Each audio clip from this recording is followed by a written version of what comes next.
Breaking news out of north central California, the Oroville Dam has spilled over on the emergency spillway, which means the dam has to be around 97%. They still are releasing out the concrete spillway. The last quarter of it is undergoing significant erosion. They do have about a day or two worth of erosion they can get away with there, but you're looking at, if you can see the dam itself, you can see that even the spillway is functioning as a dam and is holding back the lake. So that is all dirt there, and you've got to wonder how long that's going to last. The spillway itself on the emergency edge, that top edge, I believe is concrete. We're going to see how long that lasts, but not a bad time to be taking a trip away from the Sacramento Valley next 24 hours.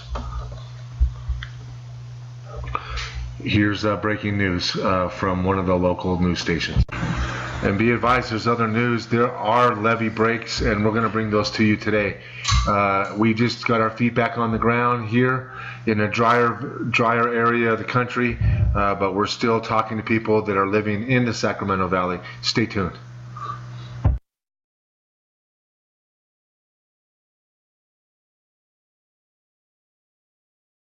It out to Live Copter 3 and Dave Allen over Oroville right now with an impressive scene and something that we haven't seen in 48 years. What are we seeing right now, Dave? Well, we're seeing the water from Lake Oroville spill over into the emergency spillway. Now, what's happening here, down at the bottom of the screen, you see there's a road right there. It looks kind of muddy and all, but as Jorge follows that road, this is the road that takes you into the recreational area parking lot, and there's the parking lot there. Now, I'm going to play a mean trick on Jorge and have him come back to the right here, so I'm kind of playing tennis right here. So what's happening here is that's going to act kind of like a mini kind of catch basin, if you will. So it's going to fill up in that area, and Mark and I were just talking about this during the break. Then it's probably going to kind of spill over that and then head on just down there. And Mark, I'm just going to send right over to you, and then we can talk more about how this is going to spill down. Well, yeah, and Dave, so just to, it's interesting, the main spillway that you've been seeing off to the right there, that's putting out 55,000 cubic feet per second, as you can see, and that looks very, very impressive. Actually, it's even a little bit less than that. It's about a little over 40, because you have to take off 12 that's coming out of the power plant. But still, as you can see in that picture from Dave, that's over 40,000.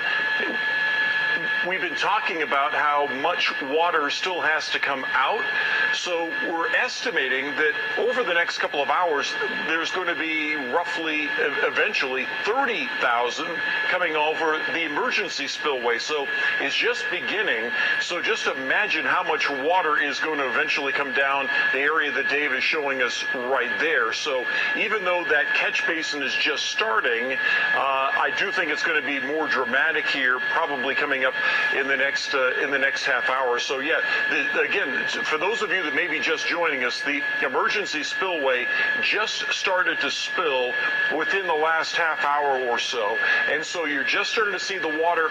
It's as if you let's say you had your bathtub and you started filling it up with water. Well, eventually the water just kind of starts trickling over the edge, but if you keep the water going, it's just going to keep getting thicker over the edge, and that's what's going to happen here as well. The water is going to get deeper over the edge and then start cascading down the hill into those areas that Dave has been showing us. So, so Dave, those are just remarkable pictures up there. So Dave, are you starting to see more of a trickle come down that area that we were talking about? Well, it's kind of filling up that little catch basin, if you will, right there. But I've seen a pretty significant growth. You see a lot more white water coming over that cascade, so it really is starting to pick up